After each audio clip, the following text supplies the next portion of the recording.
যারা আমরা সিলেটি করতে সামনে গুরুত্বপূর্ণ কথা বলে এদিকে আমার পুরো ছোট ভাই লোক কোটি কোটি ওর সঙ্গে কাছে করা যায় যারা নাম বলা হয় এই ছোট ছোট বাচ্চাগুলোকে টিকা দেওয়ার জন্য আমাদের সমাজ থেকে মোটামুটি আমদানিগত হয়েছে তো এই জন্য প্রতিষ্ঠিত কিংবা সন্তান জন্ম নেওয়ার পর আসসালামু আলাইকুম ওয়া রাহমাতুল্লাহ হচ্ছে শয়তান প্রতিষ্ঠাতা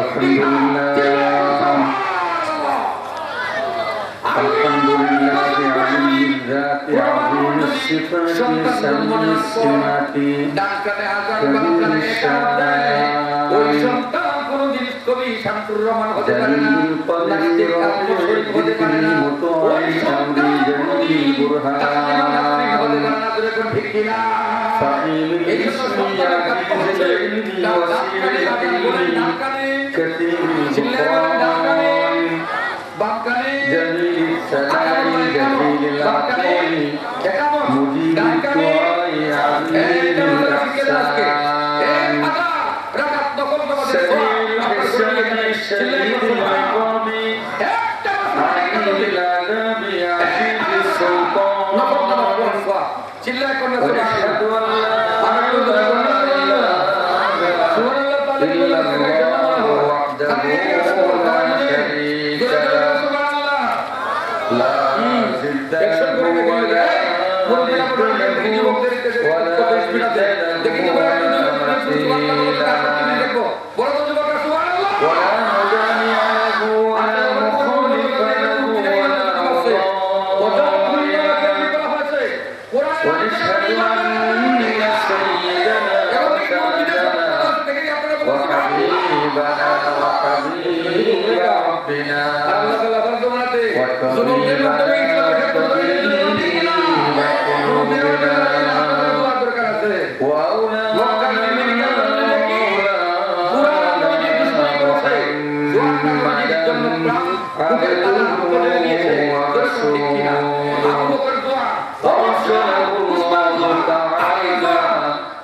بين يدي السماء ليكون للعالمين نذيرا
গর্ভবতী ছোট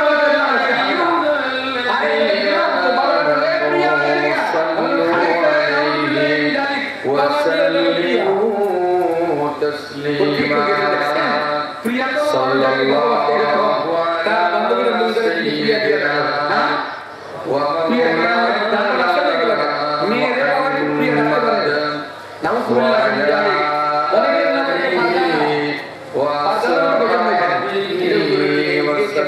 বলে যে হবি কিন্তু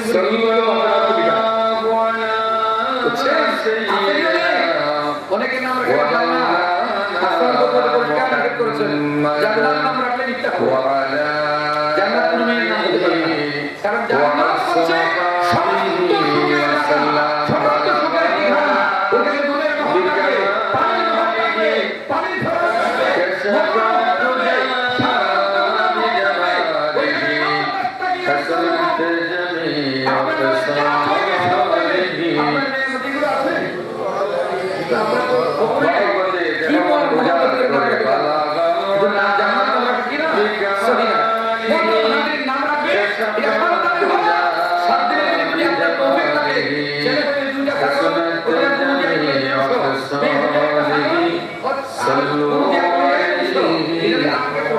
এটা হচ্ছে সন্তানের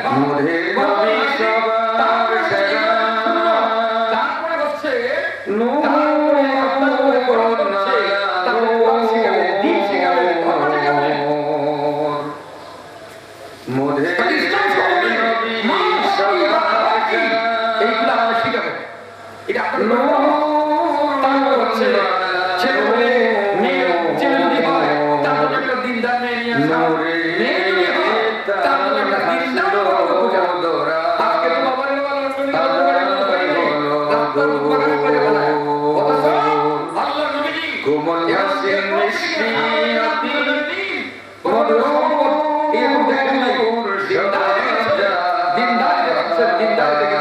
এই জন্য আপনার ছেলেটা দিনটা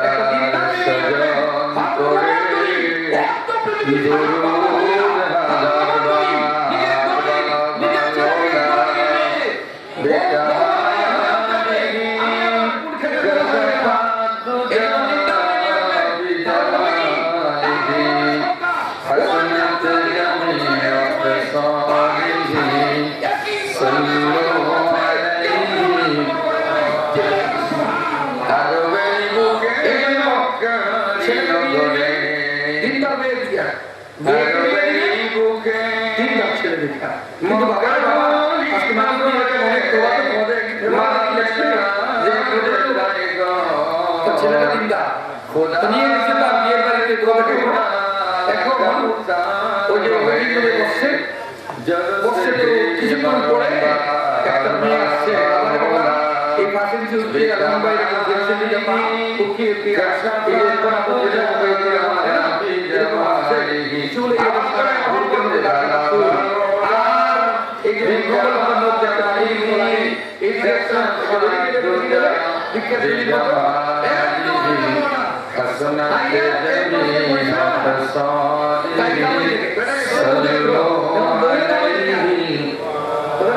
La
সন্তানকে খাওয়াইতো না, এই জন্য ভয় করেছিল। তো আল্লাহ তাআলা ওইকে কেমন ওসিয়ত করে দেয়, থেকে বক্তব্য দিয়েছিল। তো এই জন্য মা এবং বাবা হক আদায় করবে। প্রথম নম্বর হক হলো মা যদি দরিদ্র হয়, বাবা যদি দরিদ্র হয়, বাবা যদি বিধর্মীয় হয়, তবুও সন্তানের প্রভাব হচ্ছে মা এবং বাবাকে লালন পালন করা। দুই নম্বর হচ্ছে মা যদি অসুস্থ হয়, বাবা যদি অসুস্থ হয়, তাহলে মা তাকে সুস্থতার জন্য চিকিৎসা করানো, চিকিৎসা করানো সন্তানের উপর তার চিকিৎসা করালে। তারপরে হচ্ছে তার বাসস্থান। আপনি যে ঘরে থাকবেন, আপনি যে ঘরে থাকবেন, যে ঘরে থাকবেন, আপনার মা এবং বাবা আপনার জন্য পরমটা জন্য যাচ্ছে আপনার বাবার বিস্তার জন্য দাবি হয়, আপনার মশারির জন্য, আপনার বাবার মশারির জন্য দাবি হয়। আপনার ছেলে আপনার বিরুদ্ধে আপনার সন্তানের জন্য বেশি কথা বলে যদি হয় কাকে? সাল্লাল্লাহু আলাইহি ওয়াসাল্লাম কাকে? বাবা। নওয়াজ কেন্দ্রীয় জামে মসজিদে উদ্যোগে সাথে পথ চললে খবরদার আয়োজিত বার্ষিক ওয়াজ মাহফিলে বাবার পিছনে কাইকা কাইকা বাবাকে বলবেন বাবা আজকে 20 জানুয়ারি 2026 ইংরেজি মঙ্গলবার ও মাহফিলে বাবা যদি মারা যায় ওয়াজিবুল ইহতিরাম ভাই চাচা আল্লাহ আপনাকে যারা সভাপতি ধরে কত মর্যাদা সুতরাং তাদেরকে সম্মান করতে হবে। বাবার বন্ধু বান্ধবকে সম্মান করতে হবে। মাঝে মধ্যে আপনার বাবার বন্ধুদেরকে দাওয়াত দিয়া তাদেরকে ব্যবস্থা করতে হবে। বন্ধু হযরত মাওলানা নিরাপদ সাহেব দাওয়াত দরকার করুন। আপনি বাবার ওনাকে দীর্ঘজীবী আদান করতে আমি ওই খবর সম্পদটা যখন ফিরিস্তা আপনার বাবার কবরে পর্যায়ক্রমে হযরত মাওলানা শেখ মুজাফফরউদ্দিন সাহেব দোয়া করবে ইমাম কতি নলিয়া কেন্দ্রীয় জামে মসজিদ আপনি যখন আপনার জন্য আল্লাহর দোয়া করবেন হযরত রবি খায়দার করুন স্বাস্থ্য সুস্থতা দান বরকত দান করেন সকলে বলেন আমিন। সর্বদাই আপনার মায়ের জন্য আজকে যিনি প্রধান অতিথি যিনি এতক্ষণ পর্যন্ত আপনাদেরকে কিন্তু দুঃখজনক হলেও সত্য কোরআন হাদিসের দৃষ্টিকোণ থেকে গুরুত্বপূর্ণ একদম নাই যেটা নসিহত শুনিয়েছেন। কিন্তু অনেক সন্তান থেকে আশা করি আপনারা মুগ্ধ হয়েছেন। নিজে বিল্ডিংয়ে থাকে আমিও মাকে জলদি করে জায়গায় অবস্থান করছিলাম, ওখানে নিজে গাড়ি বসে বসে ওরা ভালো কাপড় পরিধান করে ওটাই শুনছিলাম। কিন্তু মা এবং বাবাকে ফিরেও চায় না। আসলে এরকম সন্তান আছে না নাই? আর শুধু বর্তমানে নবীদের ইমান জমানা ছিল। অনেক সময় ঘুমিয়ে এখন থাকে। আমি এক হৃদয় বিদারকে এটা ঘটনা বলবো, বলে তারপরে আমি শেষ করে দেবো। মাশাআল্লাহ, আপনারা সবাই মনটা নিয়োগ করে দেন। ইমান আমি থেকে যায়। ঠিক ঠিক না? না? মদিনার এক যুবক তার বাবার বিরুদ্ধে নবীর আদালতে একটা মামলা দিল। খুব ভালো করে দিনের কান দিয়ে কথা যাকে যুবক আমন্ত্রণ করছেন সেই নবীর আদালতে এক যুবক তার বাবার বিরুদ্ধে মামলা দিচ্ছে। কি মামলা? যে হুজুর ইসলামের বিধান হচ্ছেন উস্তাদ সন্তানের ব্যক্তিগত সম্পদ যদি হয় সিলেটের অনুমতি অনুমতি ছাড়া কিন্তু বুঝেন বাবা মা ওইটা ব্যবহার করবে না। ঠিক কিনা? একদম ভগবানের সামনে আমি সম্পদ করেছি মাহফিলে চলে অনুমতি ছাড়া আমার সম্পদ 50 টাকা আমার মধ্যে সম্পদ খরচ করে ফেলেছে। ওটা করে। আমি আপনার আদালতে সুবহানাল্লাহ। মামলা করলাম। আগে আমি চাই আহমদ আলী সাহেবের আদালতে মামলা রেকর্ড করা হলো। আল্লাহ পাক ওনাকে বাবা করে নোটিশ পাঠানো হয়েছে। দিয়েছেন। এর আগে সুবহানাল্লাহ। বাবা জেনে ফেলেছে। এটা নবীদের আমাদের দরবার থেকে নোটিশ যাওয়ার আগে 2013 সালে বাবা জেনে ফেলেছে যে তার সন্তান আখের ময়দানে তার বিরুদ্ধে নবীদের আদালতে আখের মামলা করেছে। ময়দানের সুন্নাত হচ্ছে আপনি তাবু থেকে বের হয়ে নবীজি তার বাড়িতে ডেকে দোলাই দোষী বদল নিয়ে যে অমুক তারিখে পাগল আপনি আল্লাহকে উপস্থিত হইবা। বাবা একদম আল্লাহর দুর্বল। ভয়ে দাওয়ায় হাঁটতে পারে, একা একা দাঁড়াতে পারে না, লাগাতে হাঁটতে পারে না, শুকাতে শুকাতে চামড়া দাঁড়াতে পুড়ে শুরু করছে। একদম দুর্বল ভাব। আরবি শুধু আরবি যখন নবীজি দোয়া আগে তো সংবাদ শুনে বলছেন বলছেন দোয়া আমার যখন নবীজির দোয়া কথা থেকে থেকে এই মানুষই চলে আরবি দোয়া শুনি চোখ বড় বড় দেখতে পারে না। কি করবো আমি এখানে জয় আমার সন্তান আমার বিরুদ্ধে মামলা দেবে দেখলাম যখন মুখ দেখাবো কি হবে হাতে কথা করে দিল আর না তো সেটা চলে যাবে না বন্ধ করে দোয়া করে যাচ্ছে। আত্মহত্যা আমি হাসিরাত দুনিয়া ওয়াল আখিরা আমার একই হয়ে গেল। আজকের এই দোয়া তাহলে কি করব বিফলে যাবে না। তাহলে যে কোনো আমার ভুলে ভাইকে দিয়ে আমি কথা বলে যাচ্ছে। মাত্র চলে যাব আজকের এই দোয়া মিস যাবে কিন্তু না। পরক্ষণ আগে আপনি নিজে সিদ্ধান্ত নিলেন না ওইরকম করা যাবে না যে আমি কথা যদি বললাম, মাত্র চলে যাই আল্লাহ কবুল করে নেন। জন্য এই যে শেখুল হাসিব আল্লামা আহমদ আলী সাহেব দান বরকাতুল্লাহ আলাইহি যদি উনি আমাদের উস্তাদ উপস্থিত হন কিন্তু আমরা উস্তাদের চাইতে বেশি সম্মান করি কি বললেন আমার লাঠিতে দাও উনি আমাদের খেদমতে যাব নিজে বাবা ছোট ভাইয়ের মতো মহব্বত করে তার কারণ হচ্ছে শুকাতে শুকাতে একদম আল্লাহ ভগবান করি একদম দুর্বল হয়ে গেছে একা একা দাঁড়াতে পারে না উনি আল্লাহ গৌর করেন রহমতুল্লাহ অত্যন্ত শ্রদ্ধা করতেন সামনে এক পা দিলে দুই পা পিছনে যায় উপস্থিত হচ্ছে না দিকে রওনা করতে নামে আগে আমি আল্লাহ মনে মনে পড়তে লাগলো উনি সেই কবিতার শব্দগুলো তার কানে আসে নাই কিন্তু আল্লাহ আল্লাহ আপনারা তো নিয়ে আসা করে দিয়েছে না সুবহানাল্লাহ বলে বাবা সোনিয়া সাহেব যত বড় হুজুর কাজ সময় মনে মনে কিছু কবিতা পড়ছিল ঠিক না মহতরম হাজিরিন দুনিয়াকে করে নিজের কাজ করে কিন্তু আল্লাহ করে না ইন্নাল্লাহ ওয়ালিউল মুমিনিন নিজেকে নিজে কত ছোট করে ওরা কেউ জানে এলাকা করে কিন্তু রব্বুল আলামিনকে ফাঁকি দেওয়া যায় না ঠিক না সবাই করে সর্বদার কারণে আমি পুরো শেষ করতে পারি এই ভেতরনায়ক কথাগুলো শুনে হযরতের কথা একদমই দেখেন আজকে এই ক্লাসগুলো আমাদের মধ্যে না পড়ে গেল যার কারণে ওয়াজের মধ্যে ফায়দা হবে জিলকে ভরে দুটি কারণ ইব্রাহিম মদিনা ওয়াজের বিচার দুটি কারণ রাষ্ট্রনায়ক একটা হলো মুহাম্মদ সাল্লাল্লাহু আলাইহি চিন্তা করতে একটা বলবো আমার পক্ষ থেকে সালাম দিলাম সুদাও থেকে পরিশ্রম করব ওই দুর্বল বিফল বক্তা ওই যে বিফল বক্তা দারুবাদে তার মধ্যে কাজ করছে ওই তার মামলা আর্গুমেন্টের আগে বাংলা শুনানোর আগে তার কথা বলছি মনে মনে কি করে কারো জিজ্ঞাস করে না বন্ধু যেন আমরা কি শ্রদ্ধা করি না শ্রদ্ধা করি কিন্তু লাগে যেন মামলা শুনানি নে ঠিক আছে ঠিক আছে এইরকম আমাদের পরিচয় বলতে আল্লাহ নাম দিয়ে হযরত জিবরিল বলেন আসসালামু আলাইকা ইয়া রাসূল আমি যেগুলো থেকে শেষ করেছি ঠিক ওই শব্দটা থেকে অথচ আমি ওটা ছাত্র যাই হোক মহতরম হাজিরিন এই নিয়তটা নিয়েদেরকে আমরা আমাদের দিয়েছে আমাদের বাবা অত্যন্ত ভালো থেকে বড় বহু কষ্ট করে যেখানে আল্লাহ খতম করে মদিনার দিকে সেখানে আল্লাহ তাআলা পক্ষ থেকে হেদায়েতের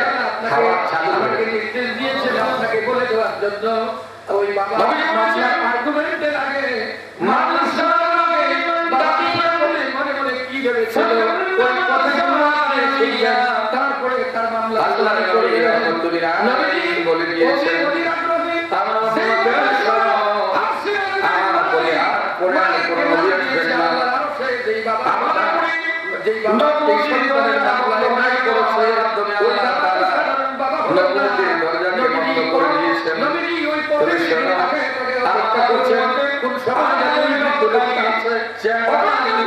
করতে যাও তাদের খেদমতে যাও তাহলে তুমি যেন একজন নবীর খেদমতে গেলা সুবহানাল্লাহ নবী বলেছে মদিনার দিকে আগাচ্ছে নবী মারবে দিকে যাবে নেক নজরে তাকিয়ে থাকে লোকটাকে তাহলে আল্লাহ রাব্বুল আলামিন ওই বান্দার সামনে সুবহানাল্লাহ করে রাখে এবার নবীজি নাম্বার 1 চোখের পানি ছেড়ে দিতে বলে মদিনা দিয়েছেন গেছেন তো জানেন আমার সামনে যারা আছেন গেছেন না আসার পরে তুমি মনে মনে কি বলেছো যারা যেতে পারি না একটু শোনা আমি মুসাফির দোয়া করি যে কথাগুলো আমাদের কাছে মনে নাই নবীর কাছে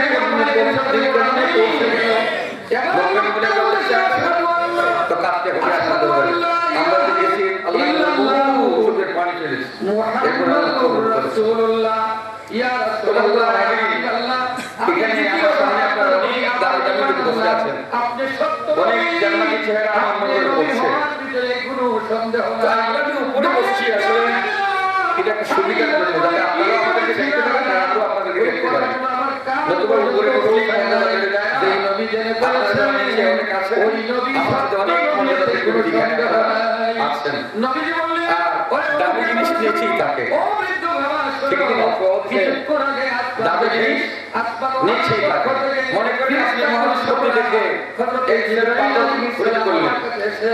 বলে গিয়েছেন আপনি আসার পথে কি নাকি কয়েকটা কবিতা পাঠ করেছেন কেশবরা 50 গ্রাম পাঠ করেছেন বলেন তো আল্লাহ তাআলা এক কেজি পাথরটা সবার উপরে থাকে না নিচে থাকে কথাগুলো শুনতে আমাকে বলেছেন এবার বলে দিও একদিন বা মক্কাতে আমি বাইরে রাসূলুল্লাহ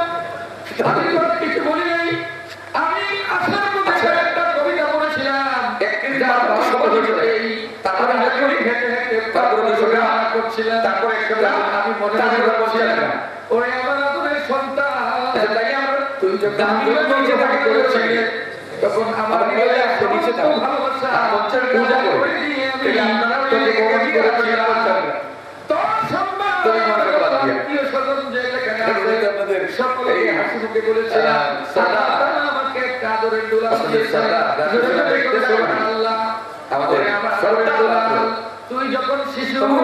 তোকে যখন আমরা কোলে দিতাম উপরে মাটি দাঁড়িয়ে হয়ে চুমুক খাইতাম তোর জিনিসে তাকে চুমুক খাইতাম তুই তোর জন্য এই বাতিল করার জন্য অনেক কষ্ট ক্লেশ করেছি আগে আমার একজন স্ত্রী ছিল রজনীর চাঁদ গুরুত্বপূর্ণ চাঁদ ছিল এই মাসে গুরুত্বপূর্ণ একটা ঘটনা ঘটেছিল যেটাকে আমরা মেয়েরাজ করে আমরা চিনি কোন মুসলমানকে মনে হয় যে মেয়েরা সম্বন্ধে একটু পুষ্টি জাতীয় খাবার খাওয়ায় নবীজি দুধ বেশি হবে পবিত্র রজনীর চাঁদ দিতে বলে দোয়া করতে আল্লাহ তাআলা আল্লাহর জন্য তারপর বুকের মধ্যে দুধের মধ্যে পড়াশোনা করে দিয়েছে ফি রাজালা ওয়া শাআবা ওয়া বালিগুনা এই জন্য করে দিয়ে আল্লাহুম্মা বারিক লানা ফি রাজালা ওয়া আদুর সন্তান ওয়া বাল্লিগনা প্রভু স্বামী স্ত্রী দুইজন রজনী তুই যখন কিলকিল রহমতের নাজিল করো ঘন্টা পর ঘন্টা মাহে রমজান পর্যন্ত জোরে জোরে আল্লাহুম্মা আমিন তোমার ভাগ্নি এই মাসে গুরুত্বপূর্ণ ঘটনা ছিল এই ঘটনার নাম ছিল মেরাজ পর ঘন্টা কাটিয়ে দি 26 দিন রাত 27তম দিনের রাত্রিতে এই পৃথিবীতে যে ঘটনা ঘটেছিল এই ঘটনা নবীর ক্ষেত্রে ঘটে তো নবীজি মেরাজ যে কতগুলো কাজ ছিল এর মধ্যে একটা কাজ ছিল ছোট্ট একটা ভিতর পিঠের জমির মধ্যে পিঠের নিচে পড়ে যাওয়া করে বলা আচ্ছা বলে জমির উপরে এই জন্য অনেক দিন অনেক রাত চলে যেত আমরা ঘুমাতে পারতাম না পরে আমার আদরের জমির আকাশকে লক্ষ্য করে প্রতিদিন বলতো তখন কত রাত আমি তোর চাইতে সতর্ক হয়ে গেল আমি এবং তোর মা আমি তোর চাইতে সতর্ক ঘুমাতে পারতাম না তোর জানছিলাম সব কিছু আল্লাহ তাআলা সৃষ্টি করেছেন তুই কোন দিন জানি সুস্থ হয়ে যা আকাশ আর কবিরাতের বাড়িতে চলে যা সূর্যের বাড়ি দৌড়ে যা কি খুশি লওহা মনের মধ্যে তুই বহু ডাক করে আমি জমির উপর দিয়ে সুস্থ করে প্রতিদিন নবীর কদম ধরে পায়ে আমি জমিন তুমি তোর করে অনেক গুণে ধন্য কিন্তু তোকে আমাদের বুঝতে নাই আমাদের উপর হাসি তোর মুখে দুবেলা দুমুঠো ভাত তুলে দেওয়া বলে খাবার তুলে দেওয়া এক বাবা 200 দিন অতিবাহিত হয়েছে এই যে প্রচন্ড শীতের সময় গরিব বাবা এক ছেলেকে একটা সোয়াটার কিনে দিল মনে করেন আপনি না তুমি 2 বছরের বেশি কম দুজনকে দেখতে প্রায় সমান সমানই লাগে তো বাবা ছোটটারে তোমার থেকে সোয়াটার কিনে দিল দরিদ্র বাবা সবসময় তো পকেটে টাকা রাখে না মনে করে কি আগে গরিব বাবাকে এক সপ্তাহ পরে উঠে রেখে সবটা আরো বাড়াই দিতে হবে ছোটকে সোয়াটার দিয়ে এই বড়টা সিরা আপনারা কি বলেন সিরা বলেন নাকি সিরা আস্তে আস্তে যখন বড় হলে আস্তে আস্তে দুর্বল হতে লাগে একই বাবার সন্তান তোর কাছে আমার কাছে ছিল তুই ছিলে এখন তুইটা দুঃখ লাগবে ছিলাম সবল কথা বলে তুই ছিলে বারবার তুমি সবল না বাবা করে করতে বাবা বুঝাই যে মোহাম্মদ করে যায় আমাকে বেশি করে সব মানুষ করে দোয়া করেছিলাম বলে না আমি এটা 2 নম্বরটা কি করে তো চোখের পানি ফেলে মরে যায় তুই আমরা দুই বাবা ধরে একই বাবার সন্তান একই মায়ের সন্তান ওই কোন সোনা দিয়ে নতুন সোনা দিয়ে আমাদের কই তুমি না করবি আমার সোনা এই জন্য আমি সোনা দাও না বাবা আমি কি তোমার সন্তানকে আমি তুমি আমাকে বলে বলো না শুনলে যেন তোর চোখ দুইটা ভালো হয়ে যায় ওইটার পিঠে হাত রেখে বলে শোন, তোকে আমি ভালোবাসতে পারি না। আমি তো দরিদ্র মানুষ, সবসময় তো টাকা পকেটে থাকে না, এই সপ্তাহে পকে দিলাম, আগামী সপ্তাহে ওর চিঠি আমি তোকে দেব। তখন 2 নম্বর শ্রেণী নসি হয়ে গেল, তোর বউকে নিয়ে ঘুরে আর আমাকে আর তোর মাকে একটা ঝুপড়ি করে রাখতে দিলি, ওই লক্ষ্য করে বলে আকাশ, আমি তোর থেকে অনেক করে দামি, যা ছিল সব কিছু করে চিকিৎসা করা, কিন্তু জীবন বাজি রেখে তোর মায়ের স্বামী তোকে বলে দেবে এই জমিনের উপর দিয়ে হেঁটে হেঁটে যা। তুমি তো সেগুলো কি করতাম আন্দোলন থেকে চিরবঞ্চিত, কোন অবস্থায় আছি না, এবার আকাশে দুঃখ লাগতো জমিন কে বানাইছে, একটু চিন্তা করতে হবে জমিন কে বানাইছে, আর হুজুরে বলে কিন্তু আমি মনে করি ঠিক আছে, মরতে দাও না দিই, আকাশে কে বানাইছে প্রতিবেশী আল্লাহ দিয়া যদি তুই আমাকে কাগজে জিজ্ঞেস করতে প্রভু নাম করে ফোনে দিবা শুরু করলো প্রভু তাও পাই ও প্রভু ও প্রতিবেশী কি বাত জমিন তুলে বানাইছো, আসমান ও বানাইছো, জানো দেখে আসিছো সেই নবীর কদম দুলি জমিন প্রতিদিন আমাকে সিরায় প্রতিদিন গর্ব করতে, আমরা কি সেই নবীর কদম দুলি দেখে চিরবঞ্চিত থাকবো নাকি? শেষ পর্যন্ত তুই যে মহারাজা বললেন রব্বুল আলামিন আকাশ থেকে তোমাকে কবুল করেছেন, নেকা আদর দেখো ও আমার পছন্দ সমস্ত সেই নবীর কদম দুলি পাই আমি তোমাদেরকে ধন্য করে দিব, এবং আমি যে জোরে জোরে সুবহানাল্লাহ এই বাক্যটি আমি বলতে গেলে আমি সবাই হতে পারবো না, সব আলোচনার সামনে এখন আমি সিদ্ধান্ত নিয়েছি নবী রব্বুল আলামিনকে আমি যে করলাম ওইটা শিক্ষা কবুল করেছেন, এই জন্য জমিন থেকে আল্লাহ আকাশ সত্য আকাশ দেওয়া করাইলা, সত্য আকাশ করাইলা আল্লাহ আকাশ নবী শুনছিল, নবী নিয়ে গেছেন নবীর একদম হুজুরে হুজুরে দাবি করছিল এমন ভাবে উনি সুবহানাল্লাহকে ডেকে বললেন,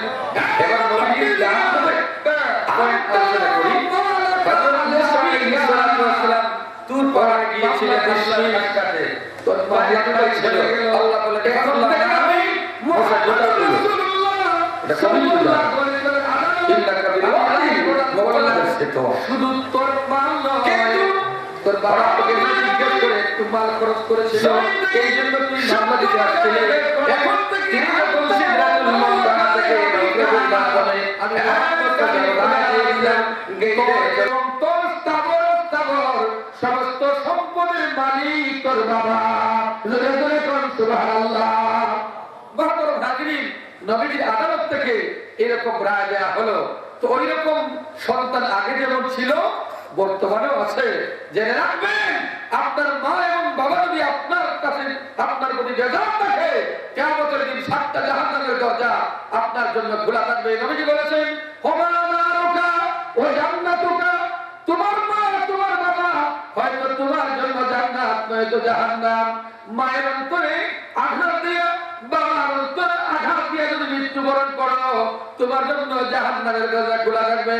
আর মা এবং বাবাকে খুশি করে যদি তুমি জান্নাতে তুমি মৃত্যুবরণ করতে পারো আল্লাহর 8টা জান্নাত তোমার জন্য খোলা থাকবে। জোরে জোরে করুন সুবহানাল্লাহ, একটু জিকির করেন লা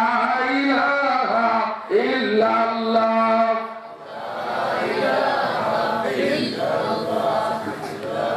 জোরে লা ইলাহা ইল্লাল্লাহ, লা ইলাহা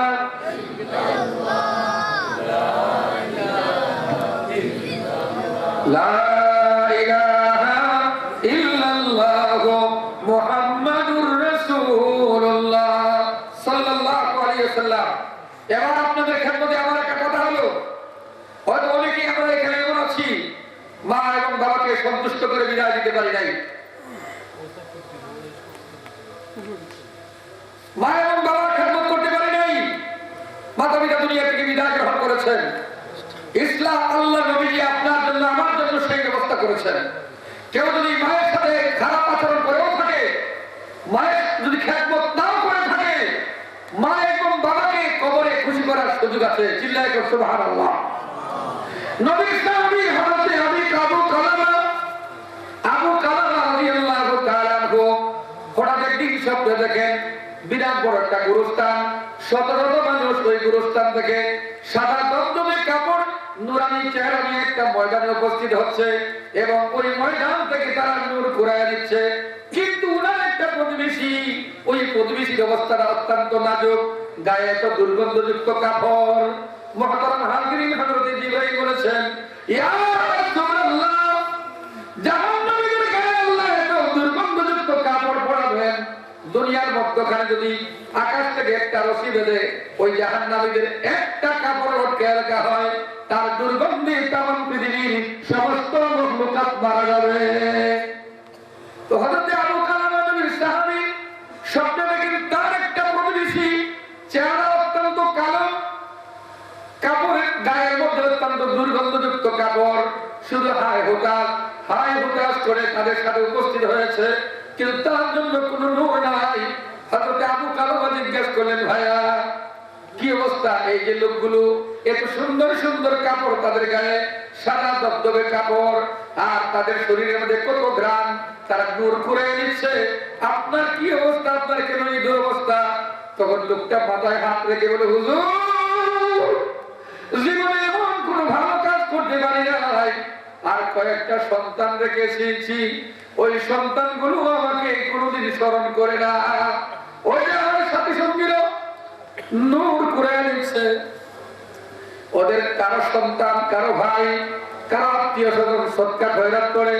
তিলাওয়াত করে, দুরূদ ইস্তিগফার পাঠ করে, তাদের জন্য সওয়াব-ই করে, আর তারা ওইগুলা নূর হিসেবে তারা গ্রহণ করে। কিন্তু আমার পুরা কপাল, আমি হতভাগা, আমার একটা সন্তান আমাকে কোনোদিন খবর করে না, আমার কথা স্মরণ রাখে না। বহু সম্পদ তাদের জন্য রেখে এসেছি, কিন্তু একটা সন্তান আমার জন্য একটা দিন একটা টাকা সরকার নিয়ে সব পাঠায় না। আমার ভাইয়েরা, স্বাভাবিক পরে দিন সকালবেলা ওই লোকের বাড়িতে উপস্থিত হলেন, উপস্থিত হয়ে তার সন্তানদেরকে এক জায়গায় একত্রিত করলেন, একত্রিত করে চোখের পানি ছেড়ে ছেড়ে রাত্রের এই ভয়াবহ দৃশ্যের কথা তাদেরকে শোনালেন। আমার বাবারা শোনো, গত রাত আমি তোমাদের বাবাকে এই দুরবস্থায় দেখেছি, সুতরাং তোমরা তোমাদের বাবার জন্য কিছু করো। আল্লাহ তাআলা সদকার উসিলায় মুর্দাদেরকে মাফ করে দেন। সদকা আল্লাহ তাআলা হাসরের ময়দানে সদকাকে পাতাওয়ালা বৃক্ষ বানায়া আপনাকে সূর্যের তাপ থেকে ছায়া দান করবেন। চিল্লায়ে চিল্লায়ে বলুন সুবহানাল্লাহ। মুহতারাম হাজিরিন, বাবার সন্তান তো যখন বাবার এই দুরবস্থার কথা শুনলেন, তখন সন্তানরা ঢুকে ঢুকে কান্না শুরু করলো। ভাই বোন সবাই মিলে অনেক কান্নাকাটি করে আল্লাহর নামে বাবার রেখে যাওয়া সম্পদ থেকে সদকা খয়রাত করলো। করার পরে দ্বিতীয় দিন রাতের বেলায় আবার ওই লোকের সাথে সাক্ষাৎ। আবু কালাবা রাদিয়াল্লাহু তাআলা এবার তাকে দেখেন, ওই লোকটাও সাদা দবদবে কাপড় পরিহিত অবস্থায় অন্যান্য লোকের সাথে নূর করে এনেছেন। এবার হযরতে আবু কালাবা জিজ্ঞেস করলেন, কি হে প্রতিবেশী, আজকে তোমাকে হাসি খুশি দেখা যায়, তোমার গায়ের মধ্যে সুন্দর লেবাস দেখা যায়, আজকে তোমার এই অবস্থা কেন হলো? লোকটা পায়ে